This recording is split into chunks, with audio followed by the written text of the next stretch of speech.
नमस्कार, आवाज इंडिया में आपका स्वागत है। मैं हूं प्रिया। ऑपरेशन सिंदूर अब सिर्फ एक नाम नहीं बल्कि दुश्मन को दिया गया एक करारा और कड़ा जवाब है। पाकिस्तान में 9 आतंकी ठिकानों पर आतंक के खिलाफ जवाबी कार्रवाई के बाद भारतीय सेना ने प्रेस कॉन्फ्रेंस कर साफ कह दिया है कि पहलगाम में हुए आतंकवादी हमले का जवाब भारत ने ठोस और सटीक तरीके से दिया है। विदेश सचिव विक्रम मिस्री ने कहा कि वो हमला बेहद बर्बर था और इसका मकसद जम्मू कश्मीर की शांति को भंग करना था, लेकिन भारत ने जिम्मेदारी के साथ कार्रवाई की। 22 अप्रैल 2025 को लश्कर तैयबा से संबंधित पाकिस्तानी और पाकिस्तान प्रशिक्षित आतंकवादियों ने भारत में जम्मू और कश्मीर के पहलगाम में भारतीय पर्यटकों पर बर्बरतापूर्ण हमला किया। 25 भारतीयों और एक नेपाली नागरिक को कायरतापूर्ण मौत के घाट उतार दिया गया। मुंबई के 26 नवंबर 2008 के हमलों के बाद यह भारत में हुई किसी आतंकवादी हमले में मारे गए आम नागरिकों की संख्या की दृष्टि से सबसे गंभीर घटना है। पहलगाम का हमला अत्यधिक बर्बरतापूर्ण था, जिसमें वहां मौजूद लोगों को करीब से और उनके परिवारों के सामने सिर पर गोली मारी गई। हत्या के इस तरीके से परिवार के सदस्यों को जानबूझकर आघात पहुंचाया गया। साथ ही उन्हें यह नसीहत भी दी गई कि वे वापस जाकर इस संदेश को पहुंचा दें।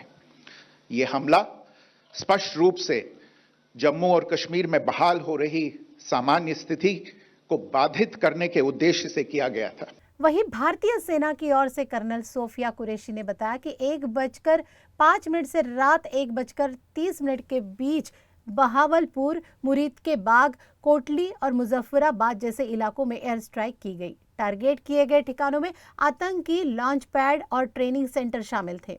ऑपरेशन सिंदूर 22 अप्रैल को पहलगाम में हुए विभत्स आतंकवादी हमले के शिकार मासूम नागरिकों व उनके परिवारों को न्याय देने के लिए लॉन्च किया गया था। इस कार्रवाई में 9 टेररिस्ट कैंप्स को टारगेट किया गया और पूरी तरह से इसे बर्बाद किया गया। पाकिस्तान में पिछले 3 दशकों से टेरर इंफ्रास्ट्रक्चर का निर्माण हो रहा है। इसमें recruitment, indoctrination centres, training areas व लॉन्च पैड शामिल थे, जो पाकिस्तान और पाक अधिकृत जम्मू कश्मीर POJK दोनों में फैले हैं। सेना ने प्रेस कॉन्फ्रेंस से पहले एयर स्ट्राइक का वीडियो भी जारी किया, जिसमें साफ देखा जा सकता है कि आतंक के अड्डों को कैसे निशाना बनाया गया।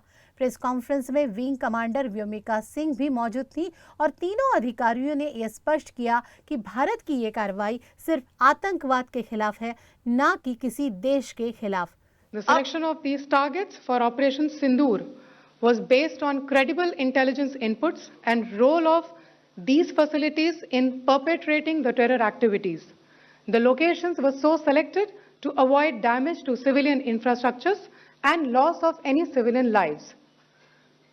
This was done with due diligence and the camps selected for targeting and their engagement. Bharat ही नहीं, विश्व भर की नजर भारत की इस जवाबी कार्यवाही की ओर है और अधिकतर देश पाकिस्तान की आतंकी गतिविधियों के सख्त खिलाफ है और पहलगाम में हुए आतंकी हमले को लेकर भारत के साथ दुनिया के कई देश खड़े हैं। बहरहाल भारत ने एक बार फिर दुनिया को दिखा दिया है कि जब बात अपने नागरिकों की सुरक्षा की हो तो जवाब सिर्फ शब्दों से नहीं, साहसिक कार्रवाई से दिया जाता है।